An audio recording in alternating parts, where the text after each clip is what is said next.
तो चलिए एक ऐसी दुनिया में चलते हैं जहां हर तरफ रंग बिखरे हैं और क्रेयॉन्स की महक हवा में है। आज हम यहीं से एक ऐसी कहानी शुरू करेंगे जो सिर्फ रंगों और कागज की नहीं है, बल्कि हमारे हर काम में छिपी लगन की है। और पता है, यही वो सवाल है जो आज की हमारी कहानी के बिल्कुल सेंटर में है। इसका जवाब ढूंढने के लिए हम मिलेंगे अयान से, एक ऐसा स्टूडेंट जो बहुत जल्द इस फर्क को अपनी कला के जरिए महसूस करने वाला है। तो ये हैं अयान, एक काफी टैलेंटेड स्टूडेंट हैं, लेकिन उसकी बस एक ही धुन है, अपने आर्ट असाइनमेंट को जितनी जल्दी हो सके बस निपटाना है। उसकी आदत ही बन गई थी काम को बस निपटाने की।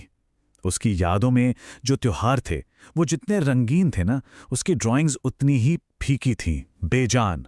उसका मकसद बस काम खत्म करो और बाहर क्रिकेट खेलने भागो। तो हिसाब बड़ा सीधा सा था, जितनी जल्दी काम खत्म उतना ही आम सा नतीजा, ना उसमें कोई खास बात और ना ही उसको करके कोई असली खुशी। लेकिन फिर एक छोटा सा मोमेंट आया जिसने सब कुछ बदलना शुरू कर दिया। और ये बदलाव किसी बड़े हादसे से नहीं आया, नहीं, बस टीचर की एक हल्की सी नसीहत और अयान के अंदर की एक बेचैनी से। उनकी टीचर मिसेस देवी ने कहा, कला कोई दौड़ नहीं है अयान, तुम्हें इसमें अपना दिल लगाना होगा। उस वक्त तो ये बात जैसे हवा में ही उड़ गई, लेकिन कहीं ना कहीं मन में रह गई। बाद में जब वो घर पे आराम से अपनी स्केचबुक पलट रहा था ना, तो उसे अपनी ही ड्राइंग्स बड़ी डल, बड़ी बेजान सी लगी। उसे एहसास हुआ कि अरे, ये तो वो है ही नहीं जो उसकी यादों में था या जितना अच्छा वो बना सकता था। और बस यही था वो मोमेंट, एक छोटा सा ख्याल, मैं जानता हूं कि यह बेहतर हो सकता है। बस यही ख्याल उसकी जिंदगी का टर्निंग पॉइंट बन गया।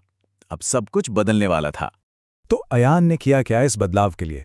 सिर्फ सोचा नहीं, उसने एक पूरा एक्शन प्लान बनाया। उसने काम करने का पूरा तरीका ही बदल डाला, एकदम सोच समझकर। सबसे पहले अपनी टेबल साफ की, सारे डिस्ट्रैक्शंस हटाए। फिर आराम से धीरे धीरे आउटलाइंस बनाई, पेशेंस के साथ कलर्स को ब्लेंड किया।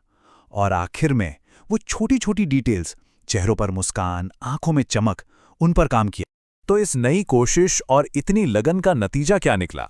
चलिए देखते हैं कि इस बदले हुए अंदाज पर रिएक्शन कैसा मिला। जब उनकी टीचर ने अगली ड्राइंग देखी ना, उन्होंने फौरन फर्क पहचान लिया। उन्होंने कहा, ये अलग महसूस होता है, हर रेखा में देखभाल है। उनकी तारीफ सिर्फ ड्राइंग की नहीं थी, उसके पीछे लगी मेहनत की थी, उस दिल की थी जो अयान ने उसमें डाला था। ये अयान के लिए बहुत बड़ी बात थी। लेकिन असली रिवॉर्ड किसी की तारीफ नहीं थी। असली इनाम तो वो था, वो शांत सा गर्व, वो सुकून जो उसे अपने अंदर फील हो रहा था, अपने काम को पूरी शिद्दत से करने की खुशी। बयान की ये जो पूरी जर्नी है ना, वो हमें एक बहुत ही आम लेकिन पावरफुल मुहावरे का असली मतलब सिखाती है। तो ये जो कहते हैं ना दिल लगाना, इसका मतलब सिर्फ मेहनत करना नहीं है। इसका मतलब है किसी काम में अपनी पूरी जान डाल देना, पूरे जोश के साथ करना। अयान की कहानी बिल्कुल यही दिखाती है कि जब किसी काम में सच में दिल लगाया जाता है तो नतीजे कितने कमाल के होते हैं। तो याद रखिए, काम की खूबसूरती सिर्फ स्किल से नहीं, दिल से आती है। अब जरा सोचिए, ऐसी कौन सी एक चीज है जिसमें थोड़ा और दिल लगाया जा सकता है?